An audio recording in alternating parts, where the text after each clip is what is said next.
বন্ধুরা, আইপিএল 2025 শুরু হতে আর খুব বেশি দেরি নেই। সামনেই চ্যাম্পিয়ন্স ট্রফি, আর তারপরেই শুরু হয়ে যাচ্ছে ভারতের সবচেয়ে বড় ক্রিকেট উৎসব আইপিএল। আর গত নভেম্বর মাসেই তো হয়ে গিয়েছে আইপিএল 2025-এর মেগা নিলাম। আর সেখান থেকে সমস্ত দল যেভাবে নতুন করে সাজিয়ে গুছিয়ে নিয়েছে, সেইভাবে কলকাতা নাইট রাইডার্সও একাধিক পরিবর্তনের সাথে সাথেই এবারে কামব্যাক করতে চলেছে 2025-এর আইপিএলে। গতবারের ন্যায় এবারেও চ্যাম্পিয়ন হওয়ার জন্য মাঠে নামতে প্রস্তুত কলকাতা নাইট রাইডার্স। এবং এবার কেকেআর দলে কিছু নতুন খেলোয়াড়কে দেখা গিয়েছে এবং পুরনো খেলোয়াড়দেরকেও যথাসাধ্য চেষ্টা করেছে কলকাতা নাইট রাইডার্স আবার দলে ফেরানোর জন্য, কিন্তু সেইভাবে পসিবল হয়ে ওঠেনি। তবে বন্ধুরা, নিলাম শেষ হতেই কলকাতা নাইট রাইডার্স বেশ কিছু নামী প্লেয়ারকে কম দামের বিনিময়ে দলে ফেরাতে সক্ষম হয়েছিল।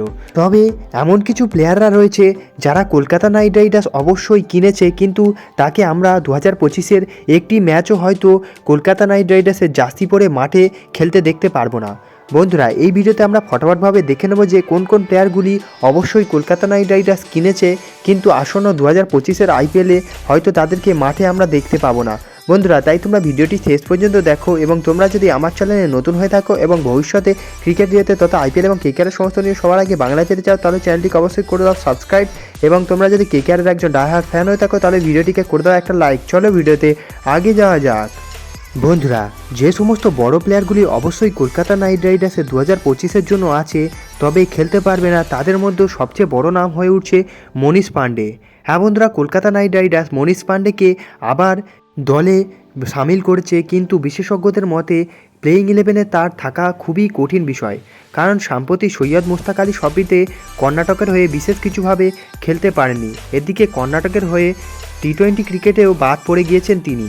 কেকেআর সম্ভবত তাকে ব্যাকআপ ব্যাটার হিসাবেই দলে অন্তর্ভুক্ত করেছে, এবং গত 2024-এর মুম্বাইয়ের বিরুদ্ধে একটি ম্যাচই খেলেছিল কলকাতা নাইট রাইডার্সের হয়ে মনীষ পাণ্ডে।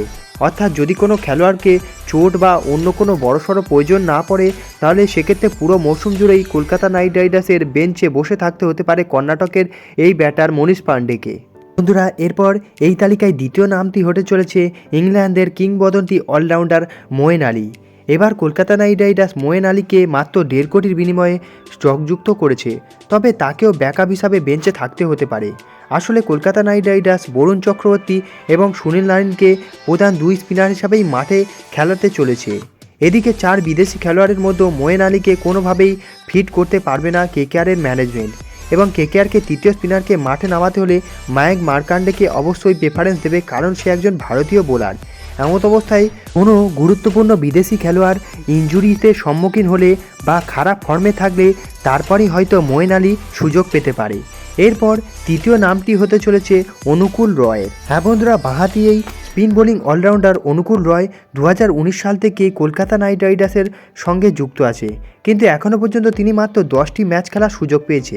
2022 সালে কেকেআরের হয়ে অংশ পর থেকে অনুকূল এখনও পর্যন্ত 9টি ম্যাচ খেলেছে। আসলে দলের বিকল্প ফিল্ডার হিসাবে তাকে সবচেয়ে বেশি ব্যবহার করা হয়।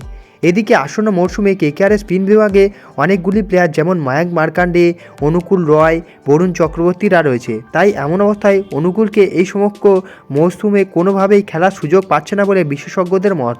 বন্ধুরা, তোমাদের কি মনে হয় এই সকল প্লেয়ারগুলি কি আগামী মরশুমে অর্থাৎ 2025-এ কলকাতা নাইট রাইডার্সের দলে সুযোগ পেতে চলেছে? বন্ধুরা, তোমাদের মতামত অবশ্যই কমেন্টে জানাতে পারো, এবং দেখা হচ্ছে অন্য কোনো ভিডিওতে। ততক্ষণ জন্য বাই বাই।